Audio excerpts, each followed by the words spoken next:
ಎಲ್ರಿಗೂ ನಮಸ್ಕಾರ. ಇವತ್ತು ಮಿಕ್ಸ್ಡ್ ವೆಜ್ ಪರೋಟ ಮಾಡೋದು ನೋಡೋಣ. ಮಿಕ್ಸ್ಡ್ ವೆಜ್ ಪರೋಟ ಮಾಡಲಿಕ್ಕೆ ನಾನು ಇಷ್ಟು ತರಕಾರಿ ತೊಗೊಂಡಿದ್ದೇನೆ. ಈಗ ನೀವು ಮಿಕ್ಸ್ಡ್ ವೆಜ್ ಬೇಡ ಅಂದರೆ ಯಾವುದಾದ್ರೂ ಇದರಲ್ಲಿ ಸ್ಕಿಪ್ ಮಾಡ್ಕೋಬಹುದು, ಹಾಗೆ ಕೂಡ ಮಾಡ್ಕೋಬೋದು, ಏನು ತೊಂದರೆ ಇಲ್ಲ. ಒಂದೇ ಯಾವುದಾದ್ರು ಒಂದು ತರಕಾರಿ ಯೂಸ್ ಮಾಡಿಕೊಂಡು ಮಾಡ್ಬೋದು. ಸೇಮ್ ಮೆಥಡ್ ಸೇಮ್, ಬೇರೆ ಇಂಗ್ರೀಡಿಯೆಂಟ್ಸ್ ಎಲ್ಲ ಸೇಮ್. ಇದರಲ್ಲಿ ನಾನು ಒಂದು ಮೀಡಿಯಮ್ ಸೈಜ್ ಗೋಬಿ ತೊಗೊಂಡಿದ್ದೇನೆ, ಒಂದು 3 ಕ್ಯಾರೆಟ್ ತೊಗೊಂಡಿದ್ದೇನೆ, 2 ಮೀಡಿಯಮ್ ಸೈಜ್ ಆನಿಯನ್ ಮತ್ತು ಫ್ರೆಶ್ ಕಾರ್ನ್, ಹಸಿ ಕಾರ್ನ್ ತೊಗೊಂಡಿದ್ದೇನೆ. ಈಗ ಇದನ್ನು ಬಿಡಿಸಿ ಸರಿಯಾಗಿ ತೊಳೆದು ಸಣ್ಣದಾಗಿ, ತುಂಬ ಸಣ್ಣದಾಗಿ ಹೆಚ್ಚಿಕೊಳ್ಳಿಕ್ಕೆ ನೋಡಿ. ಸಣ್ಣದಾಗಿ ಹೆಚ್ಚಿಕೊಳ್ಳಿಕ್ಕೆ ಅಂತಂದಾಗ ನಾವು ಕಷ್ಟ, ಅದು ಸ್ವಲ್ಪ ದಪ್ಪ ಆದರೂ ಕೂಡ ಅದು ಪರೋಟ ತೀಡ್ಲಿಕ್ಕೆ ಬರಲ್ಲ. ನಾನೇನು ಮಾಡ್ತಾಯಿದ್ದೀನಿ, ಈ ಥರ ಸ್ಕ್ರೇಪರ್ದಲ್ಲಿ ಹಾಕಿ ಚಾಪ್ ಮಾಡಿ, ಚಿಕ್ಕದಾಗಿ ಚಾಪ್ ಮಾಡ್ಕೊತಿರೋದು. ನೀವು ಈ ಥರ ಇದು ಬೆಸ್ಟ್ ಆ್ಯಕ್ಚುಲಿ. ಇಲ್ಲ ನಮಗೆ ಇದು ಮನೇಲಿ ಇಲ್ಲ ಸದ್ಯಕ್ಕಿಲ್ಲ ಅಂದರೆ ನೀವೇನಂದರೆ ಮಿಕ್ಸಿದಲ್ಲಿ ಮಾಡುವಾಗ ಸ್ವಲ್ಪ ತುಂಬ ಉಲ್ಟಾ ಆ್ಯಂಟಿ ಕ್ಲಾಕ್ ವೈಸ್ ರೊಟೇಟ್ ಮಾಡ್ತಾ ಮಾಡ್ತಾ ಮಾಡ್ತಾ ಕೂಡ ಸಣ್ಣದಾಗಿ ಹೆಚ್ಚಿಕೋಬೋದು. 2 ಆಪ್ಷನ್ ಉಂಟು.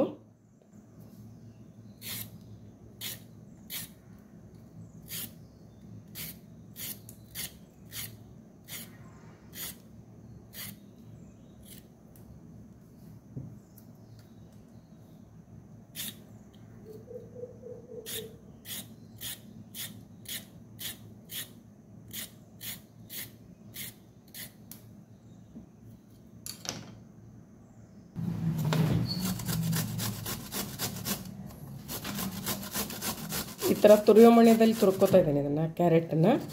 ಬಾಕಿ ಇದನ್ನೆಲ್ಲ ನಾವು ಇದರಲ್ಲಿ ಹಾಕ್ಕೊಂಡು ಚಾಪ್ ಮಾಡ್ಕೊಂಡ್ರೆ ಆಯಿತು.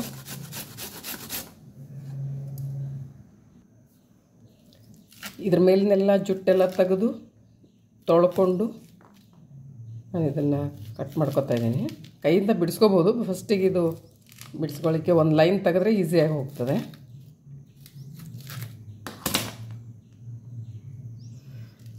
ಇವಾಗ ಈಸಿ ಆಗ್ತದೆ. ಇಷ್ಟೇ. ಇದು ಕಾಳು ಬಿಡಿಸೋದೊಂದು ಇದು ಕೂಡ ಬರ್ತದೆ, ಒಂದು ಗ್ಯಾಜೆಟ್ ಇದೆ, ಅದು ಆರಾಮಾಗಿ ಅದರಿಂದನೂ ಕೂಡ ಮಾಡ್ಕೋಬೋದು.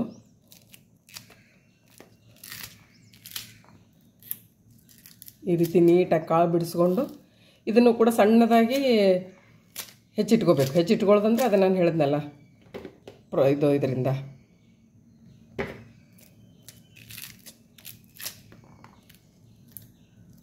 ಇದೇ ರೀತಿ ಇದೆಲ್ಲ ಫುಲ್ ಬಿಡಿಸ್ಕೊತೇನೆ ನಾನು.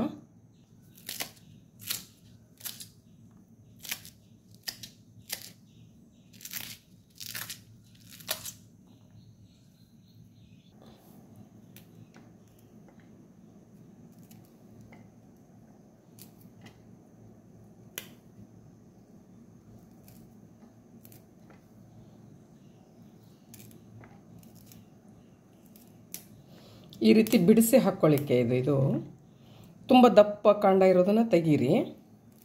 ಅಲ್ಲ, ಅದು ಕೂಡ ಬೇಯ್ತದೆ, ಏನು ತೊಂದರೆ ಇಲ್ಲ. ಅಷ್ಟು ಟೇಸ್ಟ್ ಆಗಿರೋದಿಲ್ಲ ಅಷ್ಟೇ. ಬೇಯಲಿಕ್ಕೆ ತೊಂದರೆ ಇಲ್ಲ, ಅದೇನು ಬೇಯ್ತದೆ, ಆರಾಮಾಗಿ ಆಗ್ತದೆ.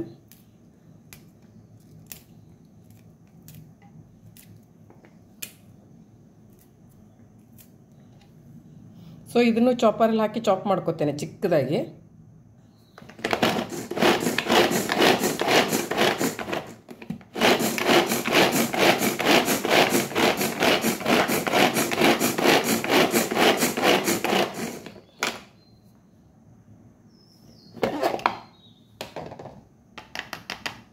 ಇದು ತುಂಬ ಶಾರ್ಪ್ ಇರ್ತದೆ, ಯೂಸ್ ಮಾಡುವಾಗ ಜಾಪಾನ ನೋಡಿ. ತುಂಬ ಸಣ್ಣದಾಗಿ ಇದು ಮಾಡ್ಕೊಂಡಿದ್ದೇನೆ, ಚಾಪ್ ಮಾಡ್ಕೊಂಡಿದ್ದೇನೆ.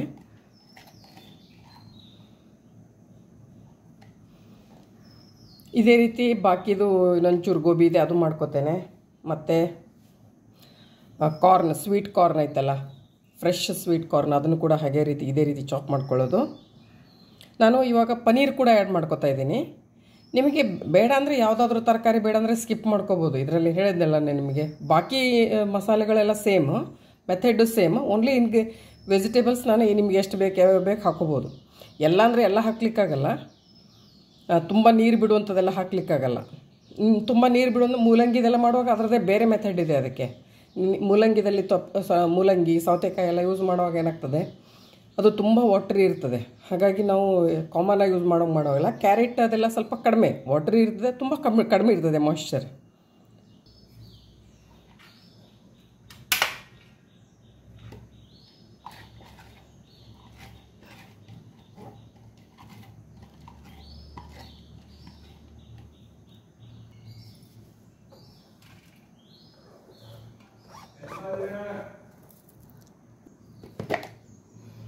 ಕಾರ್ನು ಕೂಡ ಚಿಕ್ಕದಾಗಿ ತುರ್ಕೊಂಡಿದ್ದೇನೆ ಈ ರೀತಿ.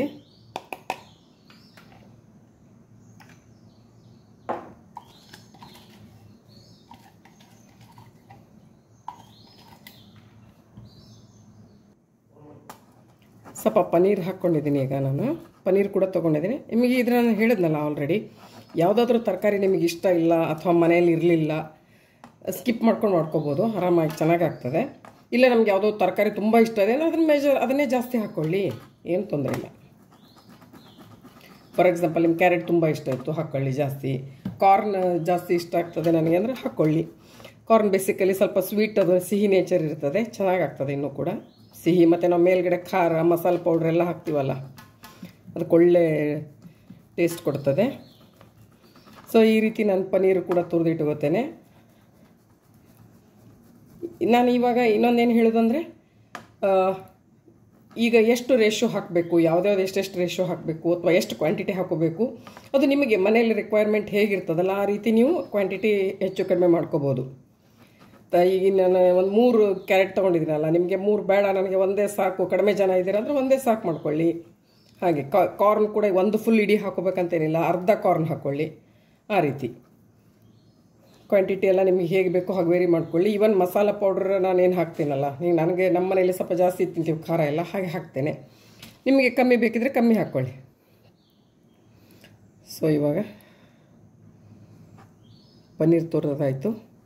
ಈಗ ನಾನು ಈವನ್ ಆಲೂಗಡ್ಡೆ ಕೂಡ ಯೂಸ್ ಮಾಡ್ತೇನೆ, ಅದು ಹೇಗೆ ತೋರಿಸ್ತೇನೆ ನಾನೀಗ ನೋಡಿ. ಇದೇನೆಂದರೆ ಒಂದು ಮೆಥಡಲ್ಲಿ ಏನಂದರೆ, ಇದನ್ನು ಡೈರೆಕ್ಟಾಗಿ ಹಸಿ ತರಕಾರಿನ ನಾವು ಮಿಕ್ಸ್ ಮಾಡಿಕೊಂಡು ಬಾಕಿ ಮಸಾಲೆ ಪೌಡ್ರ್ ಅಂದರೆ ಸ್ವಲ್ಪ ಜೀರಾ ಪೌಡರ್, ಸಾಂಬಾರ್ ಪೌಡರ್, ಸ್ವಲ್ಪ ಗರಂ ಮಸಾಲ, ಕೊತ್ತಂಬರಿ ಸೊಪ್ಪು, ಜೀರಿಗೆ, ಉಪ್ಪು ಇದೆಲ್ಲ ಹಾಕಿ ಮಿಕ್ಸ್ ಮಾಡಿ ಸ್ಟಫ್ ಮಾಡ್ಕೊಳ್ಳೋದು. ಈಗ ನನಗೆ ಹಸಿದು ಡೈರೆಕ್ಟಾಗಿ ಯೂಸ್ ಮಾಡ್ಲಿಕ್ಕೆ ಮನಸ್ಸಿಲ್ಲ ಅಂದರೆ ನೀವು ಕುಕ್ಕರಲ್ಲಿ ಒಂದು ವಿಸಲ್ ಅಂದರೆ ಸ್ಟೀಮ್ ಮಾಡಬೇಕು. ಒಂದು ಪಾತ್ರೆಯಲ್ಲಿ ಹಾಕಿ ಅದಕ್ಕೆ ಲಿಡ್ ಕ್ಲೋಸ್ ಮಾಡಿ ಒಂದು ವಿಸಲ್ವರೆಗೂ ಮಾಡಿಸಿದ್ರು ಕೂಡ ಸರಿ ಒಳಗಡೆ ಏನು ನೀರು ಹಾಕೋದು ಏನೂ ಬೇಡ. ಅದಕ್ಕೆ ಅದರಲ್ಲಿರೋ ತೇವಾಂಶದಿಂದನೇ ಅದು ಬೇಯ್ಕೋತದೆ ನೀಟಾಗಿ. ಆ ರೀತಿ ಮಾಡ್ಬೋದು. ಈ ರೀತಿ ನಾನು ತೋರಿಸ್ತೇನೆ ನಿಮಗೀಗ. ಈಗ ನಾನು ಕುಕ್ಕರಲ್ಲಿ 1 ಗ್ಲಾಸ್ ನೀರು ಹಾಕಿ, ದೊಡ್ಡ ಗ್ಲಾಸಿಂದ 1.5 ಗ್ಲಾಸ್ ಕೆಳಗಡೆ ನೀರು ಹಾಕಿ ಕುದಿಲಿಕ್ಕೆ ಇಟ್ಟಿದ್ದೇನೆ. ಅದರ ಮೇಲೆ ಒಂದು ಪಾತ್ರೆ ತೊಗೊಂಡು ನಾನು ಆ ಪಾತ್ರೆಯಲ್ಲಿ ತರಕಾರಿಗಳನ್ನು ಒಂದೊಂದು ಲೇಯರಾಗಿ ಹಾಕ್ಕೊಂಡು ಹೋಗ್ತೇನೆ. ಯಾವ ರೀತಿ ಹಾಕಬೇಕು ಅಂದರೆ, ಆ್ಯಕ್ಚುಲಿ ಫಾರ್ ಎಕ್ಸಾಂಪಲ್ ನಿನಗೆ ತುಂಬ ನೀರು ಬಿಡುವಂಥದ್ದು ಈ ಇದರಲ್ಲಿ ಇದು ಹಾಕಲಿಕ್ಕಿಲ್ಲ, ಪನ್ನೀರ್ ಅದರಲ್ಲಿ ಹಾಕಲಿಕ್ಕಿಲ್ಲ. ಬಾಕಿದು ನಿಮಗೆ ಇದು ಗೋಬಿ ಆಗಿರ್ಬೋದು ಅಥವಾ ಕಾರ್ನ್ ಆಗಿರ್ಬೋದು, ಆನಿಯನ್ ಆಗಿರ್ಬೋದು, ಅದನ್ನು ಲೇಯರ್ ವೈಸ್ ಹಾಕ್ಕೊಂಡು ಹೋಗಿ. ಈಗ ನಾನು ಫಸ್ಟಿಗೆ ಕೆಳಗಡೆ ಆನಿಯನ್ ಹಾಕ್ತಾಯಿದ್ದೀನಿ, ಆನಿಯನ್ ಲೇಯರ್ ಹಾಕ್ತಾಯಿದ್ದೀನಿ. ದೆನ್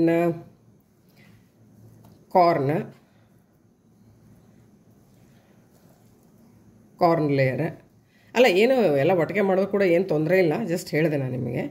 ಈ ರೀತಿ ಹಾಕ್ತಾ ಹೋಗ್ತಾಯಿದ್ದೀನಿ. ನೆಕ್ಸ್ಟ್ ಬಂದುಬಿಟ್ಟು ನಾನು ಕ್ಯಾರೆಟ್ ಲೇಯರ್, ಕ್ಯಾರೆಟ್ ತುರಿದಿರೋ ಕ್ಯಾರೆಟು, ಮೇಲ್ಗಡೆ ಗೋಬಿ ಹೀಗೆ ಹಾಕಿ ಅದನ್ನು ಜಸ್ಟ್ ಸ್ಟೀಮ್ 1 ವಿಸಲ್ ಹೊಡಿಸ್ತೇನೆ. ಅಥವಾ ಒಂದು 5 ಮಿನಿಟ್ಸ್ ನೀವು ಸ್ಟೀಮಲ್ಲಿ ಬೇಯಿಸಿದ್ರು ಕೂಡ ಎರಡೂ ಒಂದೇ. ಪನ್ನೀರ್ ಒಂದು ಬಿಟ್ಟು ಬಾಕಿ ಎಲ್ಲ ತರಕಾರಿನ ನಾನು ಲೇಯರ್ ವೈಸ್ ಹಾಕಿದ್ದೀನಿ. ನೀವು ಒಟ್ಟಿಗೆ ಮಿಕ್ಸ್ ಮಾಡಿ ಹಾಕಿದ್ರೂ ಏನೂ ತೊಂದರೆ ಇಲ್ಲ, ಆಯಿತಾ. ಈಗ ಇದಕ್ಕೆ ನಾನೇನೋ ಸದ್ಯಕ್ಕೆ ಮಸಾಲೆ ಹಾಕಲಿಲ್ಲ. ಈಗ ಇದಕ್ಕೆ ಮಸಾಲೆ ಕೂಡ ಹಾಕಿಬಿಡುವ, ಇದರಲ್ಲಿ ಸ್ಟೀಮಾಗಿ ಹೋಗ್ತದಲ್ಲ. ನಾನು 2 tea spoon sambar powder, 1 tea spoon ಅರಿಶಿಣದ ಹುಡಿ, ಮತ್ತು ರುಚಿಗೆ ತಕ್ಕಷ್ಟು ಖಾರ, ಚಿಲ್ಲಿ ಪೌಡರ್, ಆಯಿತಾ. ನೀವು ಚಿಲ್ಲಿ ಪೌಡ್ರ್ ಆದರೂ ಹಾಕೋಬೋದು, ಹಸಿಮೆಣಸಿನ್ಕಾಯಿನೂ ಹಾಕೋಬೋದು. ನಾನೇನು ಮಾಡ್ತೇನೆ, 2 ಮಿಕ್ಸ್ ಮಾಡ್ತಾಯಿದ್ದೀನಿ. 1 tea spoon red chilli powder ಮತ್ತು ಒಂದಿಷ್ಟು ಹಸಿಮೆಣಸಿನ್ಕಾಯಿನೂ ಇದರಲ್ಲಿ ಹೆಚ್ಚಿ ಮೇಲ್ಗಡೆನೆ ಹಾಕ್ತೇನೆ. ಇವಾಗ ಇದನ್ನು ಸ್ಟೀಮ್ ಮಾಡ್ತೇನೆ.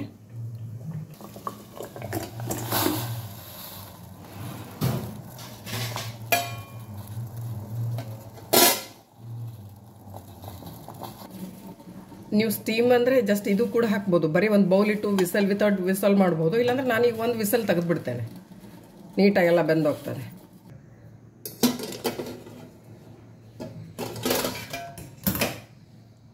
ಇಷ್ಟು ಬೆಂದಿದೆ. ಇವಾಗ ನಾನು ಮಿಕ್ಸ್ ಕೊಟ್ಟು ಇದಕ್ಕೆ ಉಪ್ಪು ಸೇರಿಸಿರಲಿಲ್ಲ ಇಷ್ಟರವರೆಗೂ. ಈಗ ಉಪ್ಪು ಸೇರಿಸಿ ಮತ್ತು ಇಲ್ಲಿ ನಾನು ಇದು ಇಟ್ಟಿದ್ದೀನಲ್ಲ ತುರಿದಿರೋ ಪನ್ನೀರ್, ಅದೆಲ್ಲ ಸೇರಿಸ್ಕೊಂಡು ಒಳಗಡೆ ಸ್ಟಫ್ ಮಾಡ್ಕೊಳ್ಳಿಕ್ಕೆ.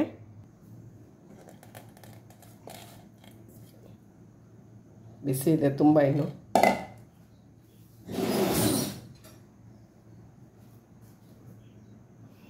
ಉಪ್ಪನ್ನು ಯಾವಾಗಲೂ ಲಾಸ್ಟಿಗೆ ಮಾಡೋಕ್ಕಿಂತ ಸ್ವಲ್ಪ ಮುಂಚೆ ಹಾಕಿ, ಅದು ನೀರು ಬಿಡೋ ಚಾನ್ಸಸ್ ಆಲ್ರೆಡಿ ಈರುಳ್ಳಿದೆಲ್ಲ ಇರ್ತದಲ್ಲ.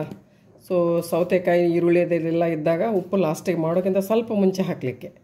ಸೊ ಇವಾಗೆಲ್ಲ ಆಲ್ರೆಡಿ ಮಸಾಲೆ ಹಾಕಿ ಆಗಿದೆ. ಒಂದು ಮಿಕ್ಸ್ ಕೊಟ್ಟು ಈಗ ನೋಡಿ, ಈಗ ಇದರಲ್ಲಿ ಏನಾದರೂ ನಿಮಗೆ ಈ ತರಕಾರಿ ಬೇಯಿಸಿರೋ ತರಕಾರಿದಲ್ಲಿ ಏನಾದರೂ ತುಂಬ ನೀರು ಹೊಡಿತಾ ಇದೆ ಅಂತ ಅನಿಸಿದ್ರೆ ಒಂದು ಟಿಪ್ಸ್ ಏನಂದರೆ, ಸ್ವಲ್ಪ ಪುಡಿ ಮಾಡಿ ಇಟ್ಟಿರೋ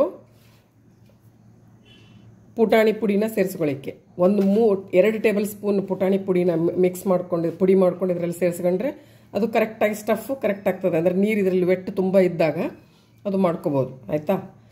ಇಲ್ಲದಿದ್ದರೆ ನೀರು ಬಿಟ್ಟರೆ ಪರೋಟ ಉದ್ಲಿಕ್ಕಾಗಲ್ಲ, ಹಾಗೆ ನೆನಪಿರಲಿ.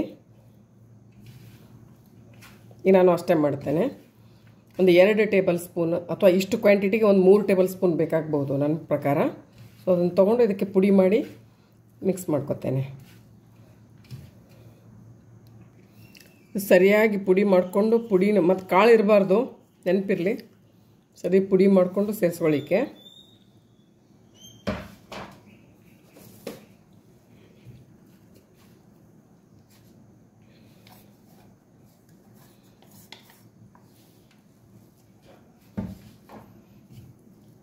ಇವಾಗ ನೀವು ಉಪ್ಪು ಮಸಾಲೆ ಏನಾದರೂ ಬೇಕಿದ್ದರೆ ಹೆಚ್ಚು ಕಡಿಮೆ ಬೇಕಿದ್ದರೆ ಮಾಡ್ಕೋಬೋದು. ನನ್ನ ಹತ್ರ ಕೊತ್ತಂಬರಿ ಸೊಪ್ಪು ಇರಲಿಲ್ಲ, ಸೊ ಹಾಕಲಿಲ್ಲ. ಇದ್ದರೆ ಹಾಕಿ, ಚೆನ್ನಾಗಾಗ್ತದೆ. ತುಂಬ ಒತ್ತಿ ಏನು ಮಾಡೋದು ಬೇಡ, ಮಿಕ್ಸ್ ಮಾಡೋದು ಬೇಡ, ಸುಮ್ಮನೆ ಹಗುರವಾಗಿ ಮಿಕ್ಸ್ ಮಾಡಿದ್ರು ಸಾಕು. ಇವಾಗ ಇದು ಒಳಗಡೆ ಸ್ಟಫ್ ರೆಡಿ, ಆಯಿತಾ. ನೆನಪುಂಟಲ್ಲ ಟಿಪ್ಸ್ ಏನೇನು ಅಂಥೇಳಿ. ಒಂದು, ಇದು ತರಕಾರಿನ ಹಾಗೆ ಬೇಯಿಸ್ಕೊಳ್ದೇನೂ ಕೂಡ ಮಾಡ್ಬೋದು, ಜಸ್ಟ್ ತುರಿದೆಲ್ಲ ಮಾಡಿ ಮಾಡ್ಬೋದು. ಇಲ್ಲ ನಿಮಗೆ ಕೆಲವೊಬ್ಬರೆಲ್ಲ ಎಣ್ಣೆಯಲ್ಲಿ ಸ್ವಲ್ಪ ಬಾಡಿಸ್ಕೊಂಡು ಮಾಡ್ತಾರೆ. ನಾನು ಎಣ್ಣೆಯಲ್ಲೇನು ಬಾಡಿಸ್ಕೊಳ್ಳಿಕ್ಕೆ ಹೋಗಲಿಲ್ಲ. ನಾನು ಒಂದು 5 ಮಿನಿಟ್ಸ್ ಸ್ಟೀಮ್ ಮಾಡಿದೆ.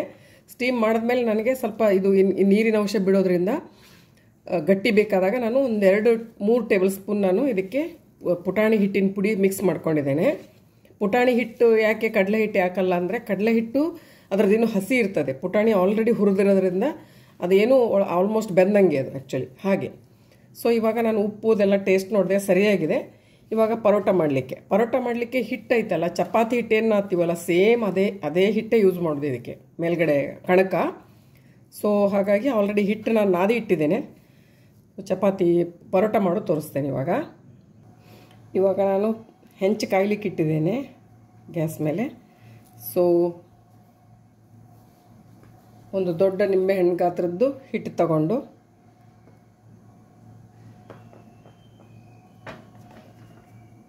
ಜಸ್ಟ್ ಒಂದು ಸ್ವಲ್ಪ ಪೂರಿ ಥರ ಲಟ್ಟಿಸ್ಬಿಟ್ಟು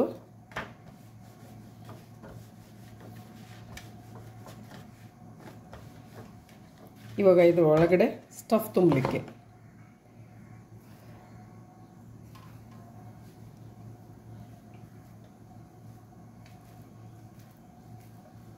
ಹಗುರವಾಗಿ ನಾನು ಮಾಡಿದ್ದು ಉಂಡೆ. ತುಂಬ ಪ್ರೆಷರ್ ಹಾಕಿ ಮಾಡಲಿಕ್ಕಿಲ್ಲ, ಯಾಕಂದರೆ ಅದು ನಾನು ಲಟ್ಟಿಸುವಾಗ ಅದು ಉಂಡೆ ಎಲ್ಲ ಒಳಗಡೆ ನೀಟಾಗಿ ಬಿಟ್ಟುಕೊಂಡು ಈಕ್ವಲಾಗಿ ಸ್ಪ್ರೆಡ್ ಆಗಬೇಕು, ಅದು ಇಂಪಾರ್ಟೆಂಟ್.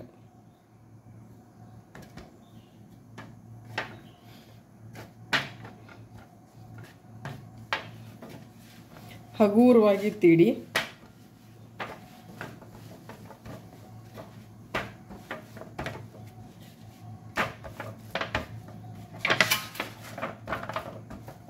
ಈಗ ನಾನು ಶೀಟ್ ಮೇಲೆ ತೀಡ್ತಾ ಇರೋದು.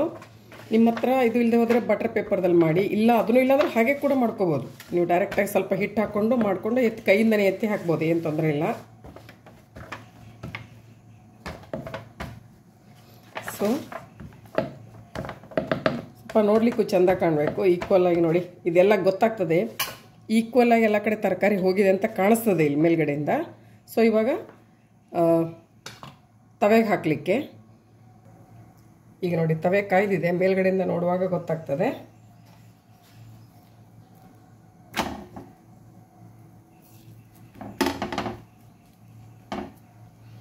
ಒಂದು 10 ಸೆಕೆಂಡ್ ಬೇಯುವಾಗ ಇದೆಲ್ಲ ಕಲರ್ ಚೇಂಜ್ ಆಗ್ತದೆ ಇಲ್ಲಿ. ಆವಾಗ ಒಂದು ಅರ್ಧ ಟೀ ಸ್ಪೂನ್ ಎಣ್ಣೆನೋ ಅಥವಾ ಬೆಣ್ಣೆನೋ ಹಾಕ್ಕೊಂಡು ಮತ್ತೆ ತಿರುವಿ ಹಾಕಲಿಕ್ಕೆ. ಅಲ್ಲಿ ಸುಮಾರು ಒಂದು 10-15 ನಿಮಿಷ 10-15 ಸೆಕೆಂಡ್ ಬೇಯ್ತದೆ. ಸೊ ಅಲ್ಲಿಗೆ 1 ಮಿನಿಟ್ ಒಳಗಡೆ ಬೆಂದಾಗ್ತದೆ. ಚಪಾತಿ ಥರನೇ ಬೇಯಲಿಕ್ಕೆಲ್ಲ ಸೇಮ್ ಚಪಾತಿ ಅಷ್ಟೇ ಟೈಮ್ ತೊಗೋತದೆ, ಸ್ವಲ್ಪ ಜಾಸ್ತಿ ತೊಗೋತದೆ, ಒಳಗಡೆ ತರಕಾರಿ ಇರ್ತದಲ್ಲ ಹಾಗೆ.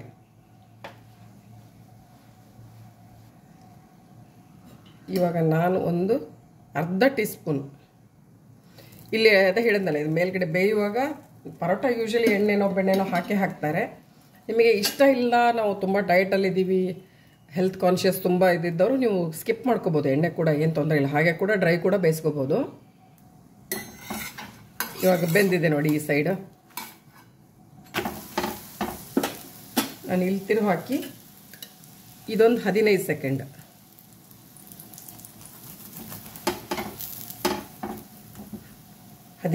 ಅಂದರೆ ಟೈಮ್ ಇಟ್ ಮಾಡಬೇಡಿ, ಜಸ್ಟ್ ಹೇಳಿದೆ ಅಪ್ರಾಕ್ಸಿಮೇಟ್ಲಿ ಈ ಥರ ಬೇಯುವಾಗ ಗೊತ್ತಾಗ್ತದೆ ನಿಮಗೆ. ಇಲ್ಲ ಅಂದರೆ ಹೀಗೆ ಸ್ವಲ್ಪ ಹಿಂಗೆ ಎತ್ತಿ ನೋಡಬೇಕು, ಗೊತ್ತಾಗ್ತದೆ ಬೆಂದಿದೆನಾ ಇಲ್ಲ ಅಂತ. ಫಸ್ಟ್ ಟೈಮ್ ಮಾಡೋರಿಗೆಲ್ಲ, ಆಲ್ರೆಡಿ ಅಡುಗೆ ಗೊತ್ತಿರೋರು ಸುಮ್ಮನೆ ಕೆಲವೊಂದು ಇಂಗ್ರೀಡಿಯೆಂಟ್ಸ್ ಏನಿದೆ ಅಂತ ನೋಡ್ತಿರ್ತಾರೆ ಅಷ್ಟೇ. ಈಗ ಬೆಂದಿದೆ, ನಾನು ಪ್ಲೇಟಿಗೆ ತೆಗಿತೇನೆ.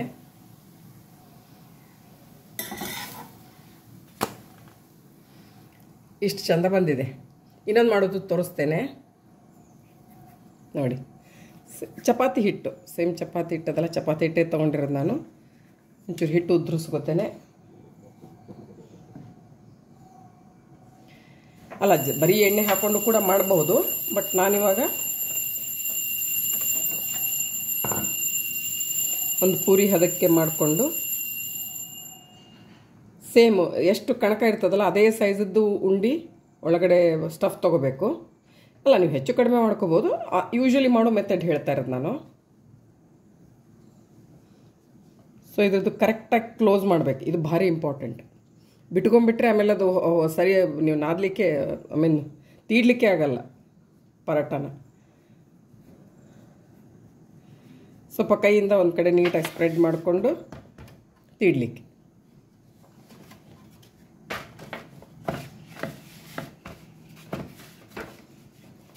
ಹಗೂರವಾಗಿ ತೀಡಿ. ನೀವು ಪ್ರೆಷರ್ ಹಾಕಿದ್ರೆ, ಒಂದೇಟಿಗೆ ಪ್ರೆಷರ್ ಹಾಕಿದ್ರೆ ಒಂದು ಕಡೆ ತರಕಾರಿ ಹೋಗಿ ಒಂದು ಕಡೆ ಬರೀ ಇದು ಕುತ್ಕೊಳ್ಳೋದು ಆ ಥರ ಆಗ್ತದೆ. ಹಗೂರವಾಗಿ ಎಲ್ಲ ಈಕ್ವಲ್ ಪ್ರೆಷರ್ ಹಾಕ್ಕೊಂಡು ತೀಡ್ಲಿಕ್ಕೆ.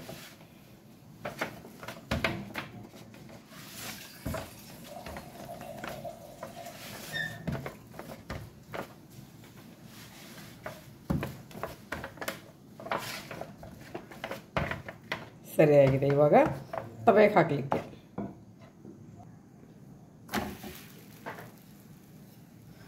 ಒಂದು ಆಲ್ಮೋಸ್ಟ್ ಒಂದು 15 ಅಥವಾ ಬೇಯ್ತದೆ. ಆಮೇಲೆ ಒಂದು ಅರ್ಧ ಟೀ ಸ್ಪೂನ್ ಎಣ್ಣೆ ಹಾಕಲಿಕ್ಕೆ. ಅದೇ ರೀತಿ ಆದಮೇಲೆ ತಿರುವು ಹಾಕಿದೆ. ತಿರುವು ಹಾಕಿ ಒಂದು ಅರ್ಧ ಟೀ ಸ್ಪೂನ್ ಎಣ್ಣೆ ಅಥವಾ ಬೆಣ್ಣೆ, ಎರಡರಲ್ಲೊಂದು ಆಪ್ಷನ್, ನಿಮಗೆ ಯಾವುದು ಇಷ್ಟ ಆಗ್ತದೆ ಅದು.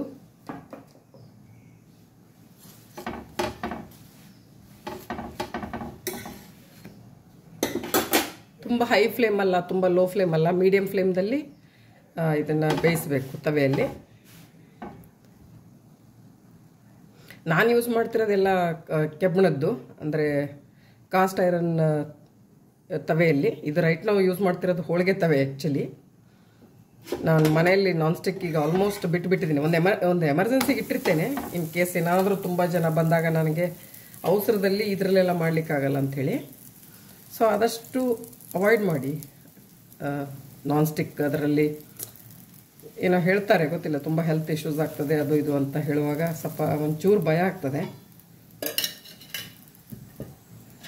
ತುಂಬ ಕಾನ್ಷಿಯಸ್ ತೊಗೊಂಡ್ರೂ ಕೂಡ ಏನಾಗಬೇಕಾದ ಆಗ್ತದೆ, ಅದು ಬೇರೆ. ಬಟ್ ನಮ್ಮ ಹುಷಾರದಲ್ಲಿ ನಾವು ಇರಬೇಕು. ನಾವು ತುಂಬ ಕಾನ್ಷಿಯಸ್ ತೊಗೊಂಡು ನಾವು ಮಾಡುವಾಗ ನಾವು 100 ವರ್ಷ ಬದುಕ್ತೀವಿ, ಅದ್ರ ಮೇಲೆ ಬದುಕ್ತೀವಿ ಅಂತಲ್ಲ. ಬಟ್ ಇರುವಷ್ಟು ದಿನ ನಾವು ಆರೋಗ್ಯದಿಂದ ಇರಬೇಕು ಅನ್ನೋದು ಭಾರಿ ಇಂಪಾರ್ಟೆಂಟ್. ಸೊ ಇವಾಗ ಆಗಿದೆ, ನಾನು ತವೆ ತೆಗಿತೇನೆ.